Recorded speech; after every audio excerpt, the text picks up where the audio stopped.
Emmanuel, il est venu sur terre, toujours fidèle à la voix de son Père, sans dire un seul mot pour briller. Il a choisi d'aimer malgré la souffrance, les clous et la lance. Il a porté tous nos péchés, ami du pécheur, notre Rédempteur. Jésus est l'exemple parfait.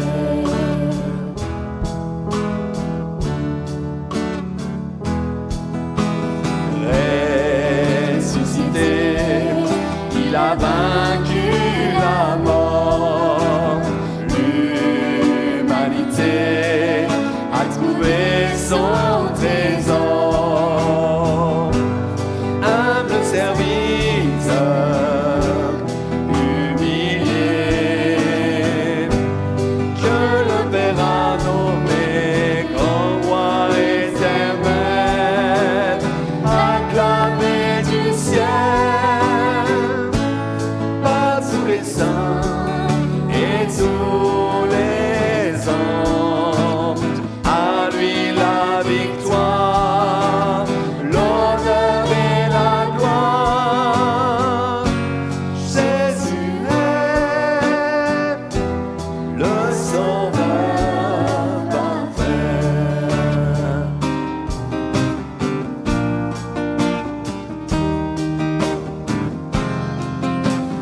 Nos cœurs sont prêts à partir avec lui. Il est la paix que nous avons choisie. Il revient bientôt nous chercher pour toute éternité. Plus de cris de larmes, Sauveur de nos âmes, nous bénirons son divin nom. Notre récompense, vivre en sa présence. Jésus est le Seigneur parfait. Frères et sœurs, chers amis, bonsoir. Nous partagerons la parole du Seigneur dans l'évangile de Jean au chapitre 1er et à partir du verset 5 où nous lisons que la lumière luit dans les ténèbres et les ténèbres ne l'ont point reçu. Il y eut un homme envoyé de Dieu, son nom était Jean. Il vint pour servir de témoin, pour rendre témoignage à la lumière afin que tous croient par lui. Il n'était pas la lumière, mais il parut pour rendre témoignage à la lumière. Cette lumière était la véritable lumière qui, en venant dans le monde, éclaire tout homme. Elle était dans le monde, et le monde a été fait par elle, et le monde ne l'a point connue. Elle est venue chez les siens, et les siens ne l'ont point reçue. Mais à tous ceux qui l'ont reçue, à ceux qui croient en son nom, elle a donné le pouvoir de devenir enfants de Dieu, lesquels sont nés non du sang, ni de la volonté de la chair, ni de la volonté de l'homme, mais de Dieu. Et la parole a été faite chair, et elle habitait parmi nous pleine de grâce et de vérité, et nous avons contemplé sa gloire, une gloire comme la gloire du Fils unique, venu du Père. Amen. Ici, ce passage de l'Écriture nous parle de Jésus. Jésus qui est la lumière du monde, qui est venu dans ce monde pour éclairer tous les hommes. Et le Seigneur nous rappelle dans l'Écriture que la lumière brille, elle luit, elle éclaire. Et les hommes, dans leur état de péché, sont privés de vie, sont plongés dans les ténèbres, nous rappelle la parole de Dieu. Ils sont morts quant à Dieu. C'est ce que le Seigneur veut nous dire. lorsqu'il parle de ces ténèbres qui nous plongent loin de Dieu, loin de la connaissance de Dieu. Mais dans sa grâce, Dieu nous a destinés à la vie et à la vie éternelle, que nous avons en Jésus seul, qui lui est la vie et la lumière. Il est la lumière du monde. Et cette lumière a brillé en Christ. Elle a brillé lorsque Jésus est venu dans ce monde et elle continue de briller dans toute sa beauté pour éclairer le chemin de chaque homme. La présence de Jésus apporte la lumière de Dieu. Elle apporte la connaissance de Dieu. Et combien nous avons besoin dans le chaos ténébreux où nous nous trouvons dans ce monde de recevoir vraiment l'éclairage, la lumière dans notre vie. Le Seigneur Jésus est la véritable lumière qui éclaire tout homme. Il nous est dit dans Jean chapitre 12, verset 46, « Je suis venu, dira le Seigneur Jésus, comme une lumière dans le monde, afin que quiconque croit en moi ne demeure pas dans les ténèbres. » Non seulement l'homme ne peut changer, et ça c'est une réalité, mais il ne veut pas changer. Le Seigneur est venu dans ce monde et Dieu se révèle dans le cœur des hommes. Et malheureusement, le cœur des hommes ne reçoit pas Jésus. On préfère les ténèbres à la lumière. Mais à tous ceux qui reçoivent le Seigneur Jésus, à ceux qui acceptent de marcher selon les commandements du Seigneur, à ceux qui croient en son nom, nous devenons enfants de Dieu. Ça, c'est une grâce que Dieu nous fait. Et Jésus est la lumière du monde qui s'est révélée à notre cœur. Pendant que je suis dans le monde, dira le Seigneur Jésus dans Jean 9, 5, « Je suis la lumière du monde, croyez en moi. Je suis dans le Père et le Père est en moi, croyez au moins à cause de ses œuvres. » Jésus a fait de grandes œuvres lorsqu'il était dans ce monde et Jésus continue de faire de grandes œuvres. Jésus sauve encore des âmes de la mort éternelle. Jésus est celui qui délivre, celui qui est captif, qui est esclave de ses passions, de ses péchés. D'ailleurs, le Seigneur Jésus dira, si le Fils vous a franchi, vous serez réellement libre. Jésus libère. Et Jésus guérit également. Il est un Dieu tout-puissant. Dans notre vie de tous les jours, dans nos difficultés, dans nos épreuves, nous pouvons voir briller la personne de Jésus dans notre vie. Elle peut briller sur votre vie ce soir, si vous tendez votre main vers le Seigneur. Le Seigneur s'est révélé à notre cœur. Il se montre de différentes manières. Dieu montre qu'il est le Dieu vivant et vrai. Lorsque nous contemplons la création, nous voyons que Dieu est le créateur du ciel et de la terre. Lorsque nous regardons la beauté des paysages, nous voyons que c'est la main créatrice de Dieu. Lorsque nous regardons ce qui est autour de nous, si ce n'est que le fonctionnement de notre corps, nous pouvons dire, mais c'est un Dieu si merveilleux, puissant, qui a fait de belles choses. On voit la lumière briller. Mais qu'en faisons-nous de cette lumière ? Dans Matthieu chapitre 4, verset 16, il dit « Ce peuple assis dans les ténèbres a vu une grande lumière. Et sur ceux qui étaient assis dans la région de l'ombre de la mort, la lumière s'est levée. Puisse ce soir voir la lumière se lever dans votre cœur. Que tous les hommes voient briller cette lumière en tout temps, en toute occasion, pour suivre la personne de Jésus, qui est la lumière du monde. Lorsque Jésus est venu dans ce monde, les mages ont suivi une étoile qui les a conduits jusqu'à la personne de Jésus. Jésus est venu dans ce monde pour briller et pour nous conduire à Dieu, le Père bien-aimé. Il est venu pour nous faire connaître le nom du Seigneur. Mais qu'avons-nous fait de Jésus ? L'Écriture nous dit dans Jean 3, 19, « Les hommes ont préféré les ténèbres à la lumière parce que leurs œuvres étaient mauvaises. » Quel est le choix que nous faisons ? C'est de venir en pleine lumière lorsque nos œuvres sont bonnes, lorsque nous n'avons rien à nous reprocher. On peut dire, bien regardez, j'ai rien à reprocher, vous pouvez scruter ma vie. Je n'ai rien à me reprocher. Par contre, c'est tout à fait différent pour quelqu'un qui peut craindre pour lui, pour sa réputation, pour son honnêteté, pour ses œuvres. Si ses œuvres sont mauvaises, s'il a des reproches à se faire, s'il ne marche pas droit, qu'il ne fait pas ce qui est bien, ce qui est juste et droit, eh bien il cachera les choses parce que ses œuvres sont mauvaises. Et l'Écriture nous le rappelle, et le Seigneur Jésus le dira, les hommes ont préféré les ténèbres à la lumière parce que leurs œuvres étaient mauvaises. Quelle est votre préférence? Non seulement l'homme ne peut changer sa nature pécheresse, mais ce qui est dramatique, c'est qu'un grand nombre de personnes ne veulent pas changer. Ils préfèrent les ténèbres. L'homme rejette Jésus parce que Jésus apporte la pensée de Dieu.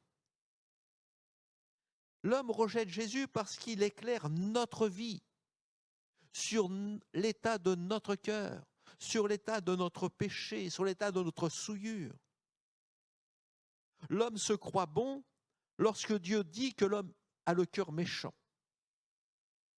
On se croit capable de faire le bien lorsque Dieu dit le contraire. L'homme appelle bien ce que Dieu appelle mal. Alors, lorsque nos œuvres sont mauvaises, il est certain que l'on ne vient pas à la lumière parce que Dieu révèle réellement ce qu'il y a au fond de notre cœur. Rien n'est caché aux yeux du Seigneur.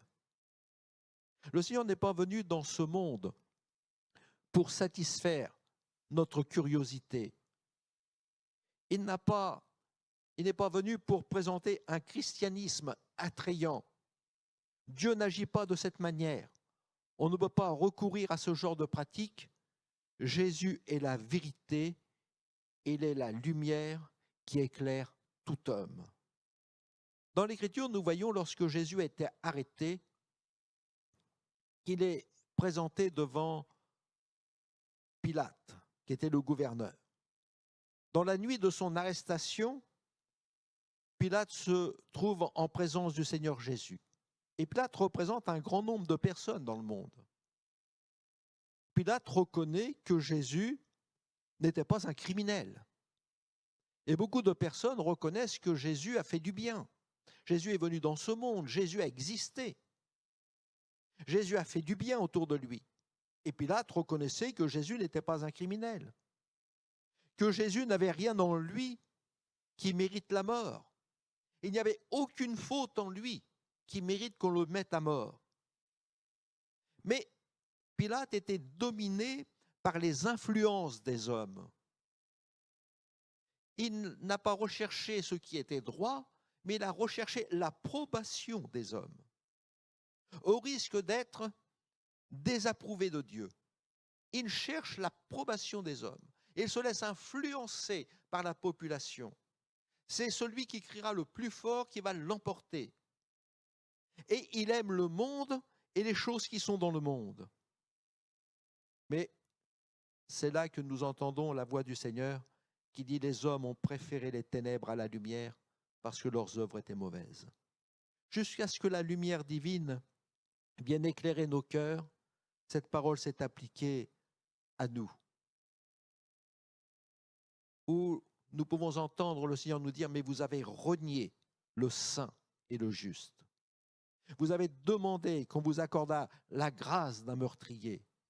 Vous avez fait mourir le prince de la vie, que Dieu a ressuscité des morts. Nous en sommes témoins. Voilà ce que nous avons fait. » Alors peut-être pas de la même façon que la population à l'époque du Seigneur Jésus, mais nous avons fait mourir Jésus par nos péchés, par notre rébellion, par notre résistance, par notre rejet de la personne du Seigneur. À notre manière, nous avons dit « rejette, nous n'avons de roi que César, nous n'avons de roi, nous ne voulons que domine sur notre vie que les biens, que les attraits, que les plaisirs que le monde nous offre. » Nous avons rejeté celui qui est le Sauveur, le Libérateur, le Sauveur Jésus-Christ. Et nous avons fait de rien la personne de Jésus. Nous avons fait mourir le prince de la vie à cause de nos fautes. Et c'est pour nos péchés que Jésus est mort. Il n'est pas mort seulement pour les péchés des autres, il est mort pour mes péchés, pour que je puisse hériter de la vie éternelle, pour que je puisse passer de la mort à la vie éternelle. Jésus a donné sa vie pour le salut de mon âme. C'était là l'heure de l'homme et le pouvoir de nos ténèbres. Le Seigneur Jésus dira dans Luc 22, verset 53, « J'ai été tous les jours avec vous dans le temple et vous n'avez pas mis la main sur moi, mais c'est ici votre heure et la puissance des ténèbres. C'est l'heure où les ténèbres sont les plus épaisses. Et le Seigneur vient nous montrer que dans notre vie, peut-être, pour quelqu'un aujourd'hui, sa nuit, les ténèbres qui l'environnent sont de plus en plus épaisses. C'est là où l'ennemi de nos âmes, Satan, se déchaîne sur le Fils de Dieu. C'est là où la méchanceté du cœur de l'homme est à son comble. C'est là, à la croix du Calvaire, que nous rencontrons vraiment que la puissance des ténèbres bat son plein. Et le Seigneur dira, c'est là votre heure. C'est là la puissance des ténèbres, non pas la puissance de Dieu, mais c'est la puissance des ténèbres qui rejette le Sauveur, qui le crucifie, qui dit, nous ne voulons pas que Jésus règne sur notre cœur. Et dans l'Écriture nous est rappelé dans Matthieu 27, 45, et d'une façon très physique, il nous est dit depuis la 6e heure jusqu'à la 9e, il y a eu des ténèbres sur toute la terre. Chers amis, peut-être que c'est le cas pour vous, où les ténèbres ne sont pas seulement à la surface de la terre, mais les ténèbres sont dans votre cœur, dans votre vie. Vous êtes dans la détresse, dans la souffrance, dans le désespoir. Vous êtes dans ces ténèbres sans voir la clarté briller à vos yeux, sans voir une espérance, sans voir si un jour nouveau va se lever sur ce qui est votre frayeur, votre douleur. Vous êtes seul dans vos ténèbres et tous les attraits du monde et ses plaisirs disparaissent à vos yeux. Tous les plaisirs qu'il y avait disparaissent à vos yeux. Vous êtes seul, seul avec votre maladie. Vous êtes seul avec votre souffrance. Vous êtes seul peut-être face à la mort, au seuil de la mort. Vous êtes seul avec votre conscience chargée de vos fautes. Seul avec votre culpabilité pesante sur le cœur. Seul avec un remords accablant qui est là sur votre cœur. Une multitude de pleurs est là sur votre cœur et vous vous lamentez et vous pleurez dans le désespoir. Mais le Seigneur Jésus désire quelque chose de bon. Sur la croix du Calvaire, le Seigneur donne sa vie pour le salut de vos âmes. Il ne désire pas notre pitié, mais ce que Dieu veut, c'est que ça change dans votre vie. Et Jésus est la lumière du monde. Il est l'espérance. Il veut faire briller, lever sa lumière dans votre vie en disant, il y a quelque chose de meilleur pour vous ce soir. Dès maintenant, la lumière de Dieu peut paraître. Le Seigneur peut venir changer votre cœur, changer votre conduite, si vous saisissez la vie et la vie éternelle que Jésus donne. L'heure de l'homme et le pouvoir des ténèbres vont mettre quelque chose de merveilleux en lumière. Ce n'est pas le désespoir, ce n'est pas la détresse absolue. Dieu tient tout entre ses mains. Et le Seigneur, dans les ténèbres de votre cœur, va faire briller les merveilles qu'il a mises en réserve pour chacun de vous. Regardez lorsque la nuit vient, lorsque la nuit tombe sur la terre, elle va révéler la splendeur des cieux. Et nous pouvons contempler la beauté de l'ouvrage de Dieu qui est invisible de jour. Et les ténèbres leur donnent l'occasion de briller à nos yeux. Et au moment même où les ténèbres vont envahir la terre, où les ténèbres vont s'opposer à Jésus, la manifestation de la gloire de Dieu vient briller dans toute sa splendeur, apportant le salut en Jésus-Christ. Il n'y a de salut en aucun autre qu'en Jésus-Christ. Dans vos ténèbres les plus sombres, dans vos difficultés, dans la détresse, dans la maladie, le Seigneur vient briller, vient faire briller au sein des ténèbres sa gloire, sa grandeur, pour poser sa main sur vous, pour guérir encore, pour sauver, pour délivrer.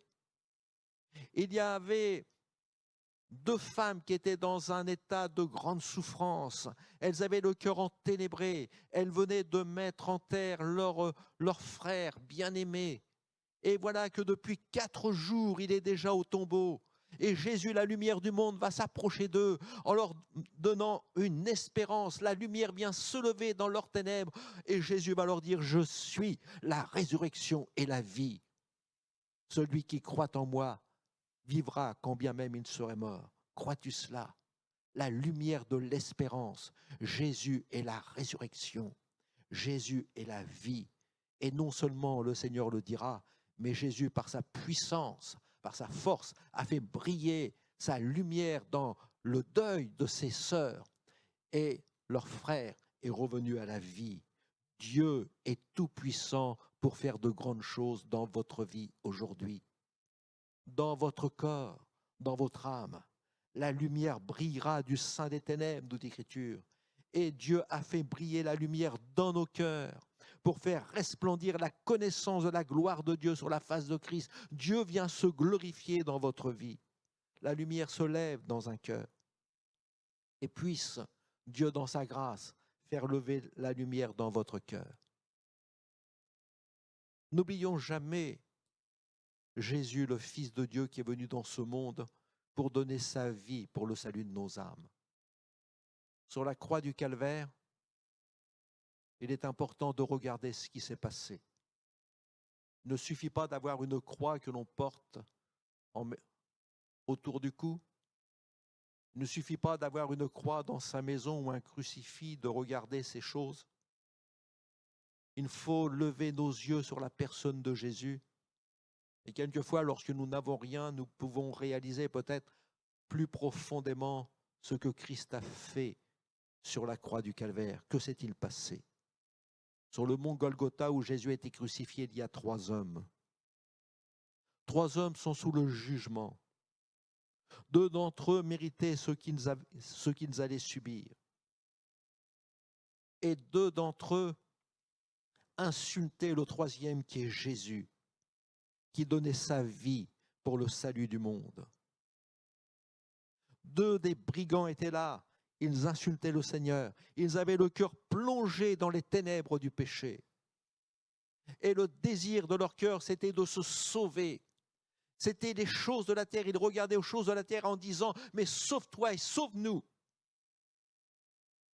Mais pour l'un des 2 brigands qui étaient crucifiés avec Jésus, à un moment donné, dans sa souffrance, dans son désespoir, dans ses ténèbres, il va voir briller dans sa vie une lumière. Une lumière va se lever dans sa conscience. Et puisse Dieu faire lever sa lumière dans votre conscience. Il reçoit la lumière de Dieu sur sa situation.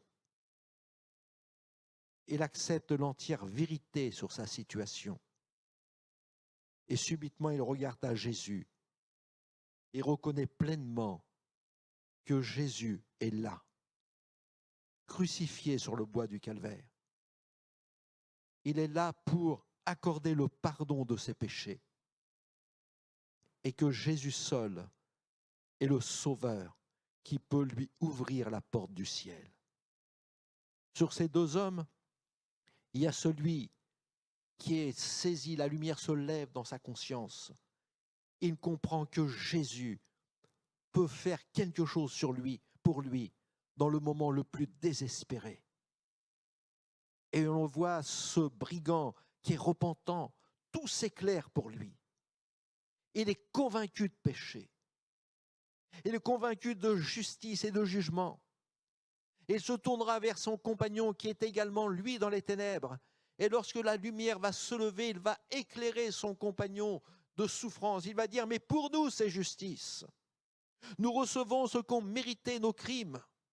Sa conscience est touchée, la lumière se lève dans son cœur. Et voilà qu'il y a son avenir qui s'éclaire. Il pourra dire, mais je suis perdu. Mais Jésus, la lumière du monde, va lui apporter quelque chose de meilleur. Il comprend que si Jésus est sur la croix pour le salut du monde, il pouvait compter sur la grâce de Jésus pour être sauvé, pour saisir la vie éternelle, et il pouvait être sauvé par le moyen de la foi. Et lorsque la lumière se lève dans son cœur, il va dire, mais Seigneur, souviens-toi de moi quand tu viendras dans ton règne. Et Jésus va lui éclairer le chemin en lui disant, mais aujourd'hui, tu seras avec moi dans le paradis. Voilà ce que Christ a fait. La lumière de Dieu est venue briller dans la conscience d'un homme pécheur. Quand l'autre a fermé la porte de son cœur en rejetant Jésus, mais pour celui qui l'a reçu, ses yeux se sont ouverts. Et n'est-il pas merveilleux d'entendre la voix du Seigneur dans Acte 26, 18, qui nous dit que le Seigneur est venu pour que Jésus leur ouvre les yeux, pour qu'ils passent des ténèbres à la lumière, de la puissance de Satan à Dieu, pour qu'ils reçoivent par la foi en moi, dit le Seigneur, le pardon des péchés et l'héritage de la vie éternelle. L'héritage de la vie éternelle. Jésus est la lumière du monde. Jésus est venu habiter au milieu des hommes. Jésus, le juste et le saint, faisait les délices de Dieu son Père. Mais les hommes l'ont appelé un pécheur. Les hommes l'ont appelé un samaritain. D'autres l'ont appelé, et encore aujourd'hui on l'appelle comme étant un prophète. Cependant, Jésus est la lumière de Dieu. Jésus dévoile encore les mauvaises pensées du cœur de l'homme. Il révèle les pensées du cœur de Dieu qui sont totalement opposées avec nos mauvaises pensées. Jésus est la lumière du monde. Il veut que nous puissions recevoir la vie et la vie éternelle. Il veut que nous puissions nous tourner vers lui et saisir la vie que Dieu veut nous donner. Alors l'Écriture nous dit, au commencement était la parole. Elle est venue au milieu de nous. Et cette parole qui était Jésus est la lumière du monde. Les hommes l'ont rejeté. Il est venu chez les siens et les siens ne l'ont pas reçu. Mais il y a une grâce merveilleuse. C'est que tous n'ont pas rejeté Jésus. Mais il est dit, mais à tous ceux qui l'ont reçu, à ceux qui ont reçu Jésus, à ceux qui croient en son nom, Jésus nous donne le pouvoir de devenir enfants de Dieu. Puissiez-vous ce soir faire cette prière au Seigneur. Seigneur, je veux t'ouvrir tout grand mon cœur. Seigneur, j'étais aveugle jusqu'à maintenant, mais je veux laisser briller la lumière de Dieu dans ma vie. Éclaire mon cœur. Seigneur, montre-moi ce qui ne va pas dans ma vie. Laissez-vous éclairer par le Seigneur. Laissez Dieu parler à votre cœur. Et puissiez-vous lui dire, comme David dira un jour, Seigneur, Seigneur, montre-moi si je suis sur une mauvaise voie et ramène-moi sur la voie droite pour que je puisse saisir la vie et la vie éternelle. Voulez-vous que l'on courbe notre front devant le Seigneur et qu'on lui demande sa grâce et sa bénédiction. Seigneur, notre Père et notre Dieu, merci de ce qu'un jour, tu es venu éclairer notre vie. Tu nous as vus dans nos ténèbres, tu nous as vus dans notre misère, tu nous as vus dans notre péché, et nous étions là errants, nous allions dans la mort certaine, la mort éternelle. Mais Seigneur, tu t'es révélé à notre cœur. Tu nous as fait connaître le nom merveilleux de Jésus. Tu nous as fait connaître que dans le ciel, nous avons un Dieu qui se révèle à nous comme étant un Père qui est bon, qui est tendre et précieux, qui pardonne aux pécheurs, qui nous permet de repartir tout à nouveau avec une vie nouvelle, transformée, le cœur lavé et pardonné de tout péché. Seigneur, ta lumière a brillé sur notre sentier. Nous avons saisi ta main secourable. Et quelle grâce pour tous ceux qui t'ont reçu de pouvoir dire aujourd'hui, je suis enfant de Dieu. Seigneur, bénis encore ceux qui ne te connaissent pas. Bénis ceux dont le cœur est encore enténébré et que ta lumière vienne briller sur leur chemin et qu'ils saisissent dès maintenant la bénédiction. Que celui qui est dans la maladie puisse trouver la guérison en Jésus-Christ par la foi. Que celui qui est dans les ténèbres, dans la souffrance, dans la détresse, dans le désespoir, puisse voir briller ta lumière sur leur sentier en réalisant que tu es ce Dieu qui tient tout entre tes mains et qui nous donne encore de bonnes choses. Seigneur, que ta grâce soit sur chacun. Amen. Reçois de moi le parfum qui t'est dû, la beauté de ton nom, mon âme est perdue. Je veux n'être qu'à toi, Jésus, je t'aime.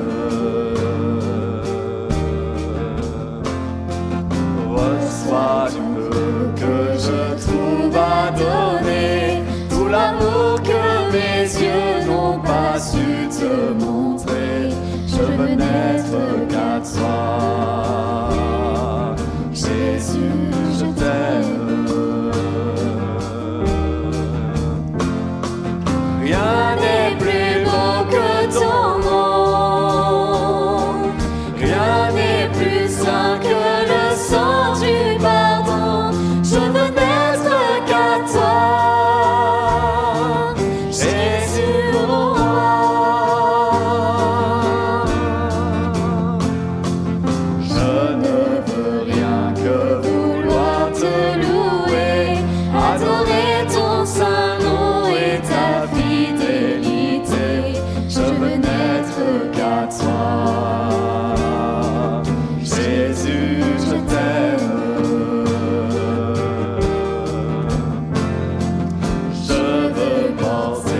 Je venais